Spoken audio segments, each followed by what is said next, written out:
Assalamualaikum warahmatullahi wabarakatuh.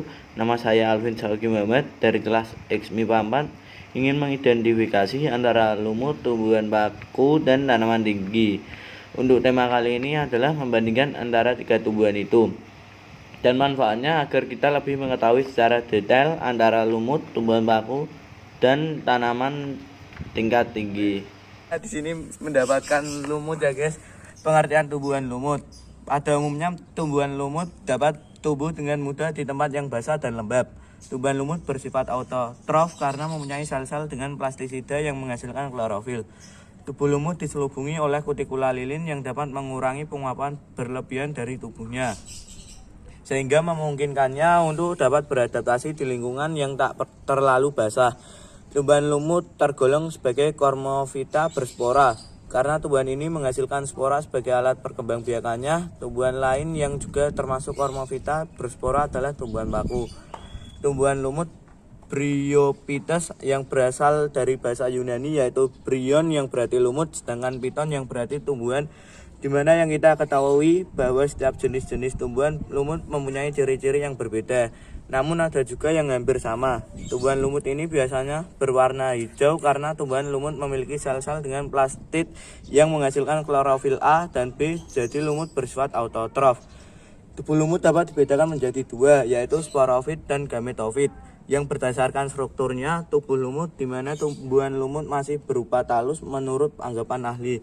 Tetapi ada pula yang menganggap bahwa lumut telah berkormus atau telah memiliki akar, batang, dan daun. Namun yang lebih tepatnya pada tumbuhan lumut merupakan peralihan antara tumbuhan bertalus dengan tumbuhan berkormus. Lumut dapat melakukan dua adaptasi yang memungkinkan tumbuh di tanah.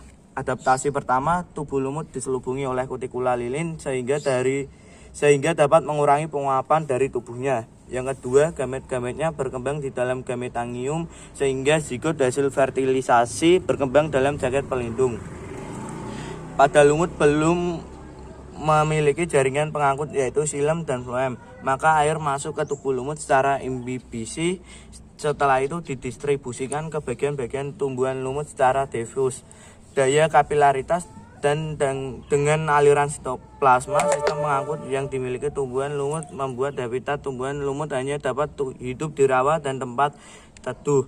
Lumut memiliki tinggi kurang lebih dari 20 cm dan lumut memiliki pergiliran keturunan.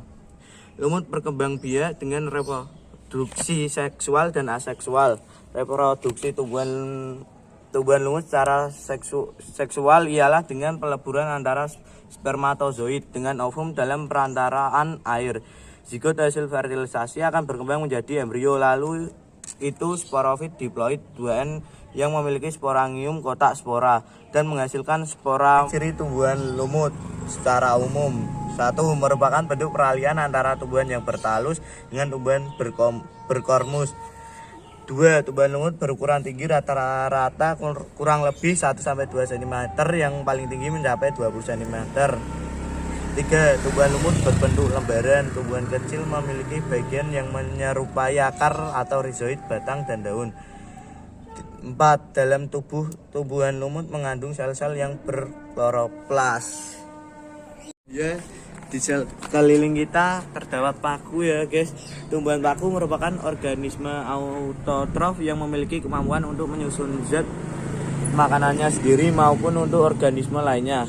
Tumbuhan paku atau yang biasa disebut dengan tumbuhan pakis tersebut termasuk ke dalam tumbuhan berkormus atau Cormophyta, yaitu jenis tumbuhan yang memiliki akar, batang, dan daun sejati. Spora yang dimiliki tumbuhan paku dibentuk dalam kotak spora, sehingga tumbuhan paku juga dapat disebut sebagai Cormophyta berspora. Untuk lebih jelasnya bagaimana ciri, struktur, dan hal lain yang berkaitan dengan kehidupan tumbuhan paku akan dijelaskan dalam topik ini ya. Ciri-ciri tumbuhan paku tidak hanya memiliki akar, batang, dan daun sejati. Tumbuhan paku juga memiliki ciri khusus pada bagian-bagian tersebut, yaitu sebagai berikut. 1. Ciri-ciri daun tumbuhan paku: berbentuk melingkar dan menggulung pada usia muda. Berdasarkan ukurannya, daunnya terbagi atas mikrofil, daun berukuran kecil, dan makrofil, daun berukuran besar. Berdasarkan fungsi, daunnya terbagi atas sporofil, daun penghasil spora, dan tropofil, daun untuk fotosintesis.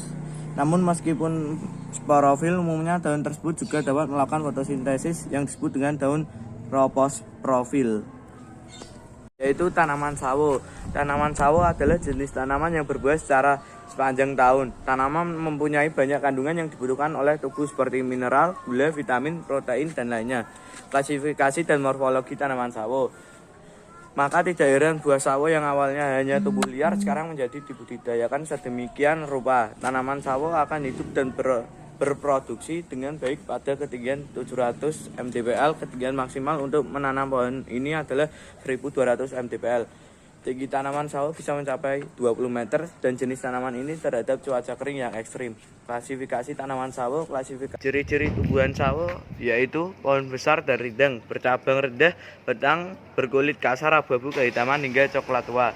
Bagiannya mengandung getah, daun tunggal bersaling sering mengumpul pada ujung ranting. Helai daun bertepi rata, sedikit berbulu, bentuk bundar telur jorong, bertangkai. Sekian dari saya. Wassalamualaikum warahmatullahi wabarakatuh. Semoga video saya bermanfaat untuk kalian semua biar menambah wawasan.